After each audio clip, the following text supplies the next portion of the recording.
आदरणीय मातृशक्ति माताओं, बहनों और बहुत ही प्यारे भाइयों, प्रभाकर संदेश चैनल पर आप सभी का हार्दिक स्वागत और अभिनंदन है। जीवन के अंदर मनुष्य से कई बार कुछ गलतियां हो जाती हैं। जीवन के अंदर हमारे से कुछ कमियां भी हो जाती हैं। कोई व्यक्ति हमें अपशब्द कह देता है, तिरस्कार कर देता है, अपमानित कर देता है। हम मनुष्य हैं, मानव हैं। स्वाभाविक है कि हमें क्रोध भी आएगा, गुस्सा भी आएगा और कई बार हम बदले की भावना से भी कुछ गलत करने की कोशिश कर जाते हैं।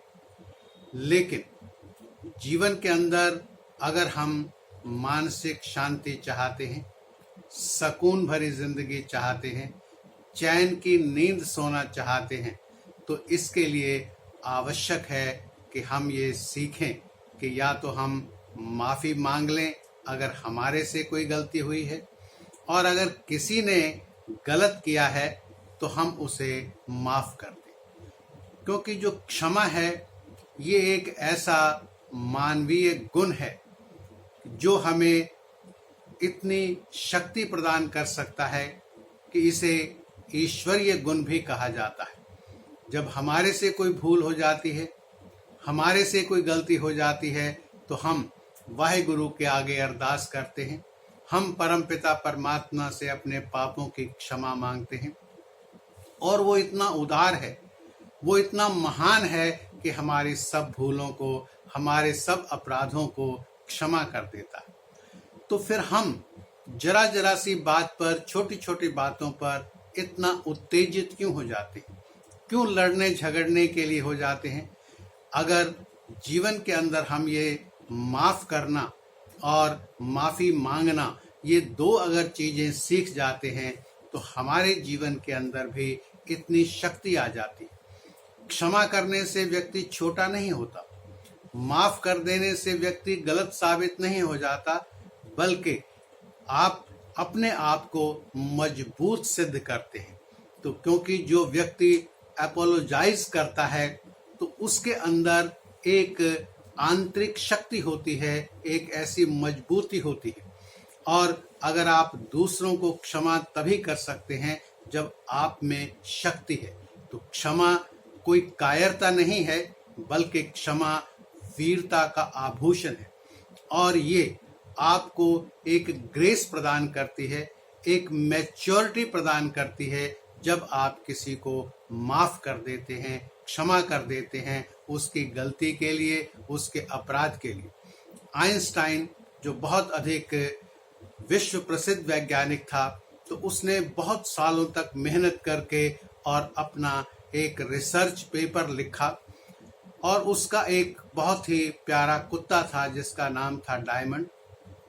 आइंस्टाइन काम खत्म करने के बाद सैर के लिए बाहर निकला, लेकिन पीछे से जो उसका लैंप था तो वो कहीं नीचे गिर गया और उसके सारे पेपर जो थे वो जल गए।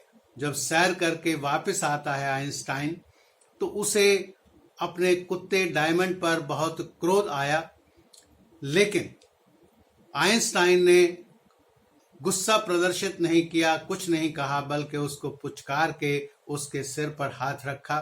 और अगले दिन से ही आइंस्टाइन फिर से अपने काम के अंदर जुट गया। तो ये जो क्षमा भावना थी, उसने आइंस्टाइन को एक महानता प्रदान की।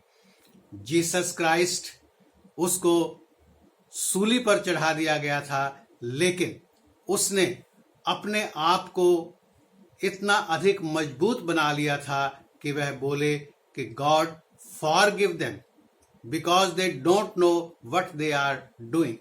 इसी तरह से सुकरात ने जहर का प्याला पी लिया, महर्षि दयानंद को जहर दे दिया गया, लेकिन उसने अपने रसोइये को क्षमा कर दिया और उल्टा उसे पैसे दे करके भाग जाने के लिए कहा कि कहीं उसके अनुयायी उसे बाद में मार ना दे। तो बहनों और भाइयों, जो व्यक्ति क्षमा कर सकता है उसके अंदर एक महानता, एक ऐसी शक्ति आ जाती है।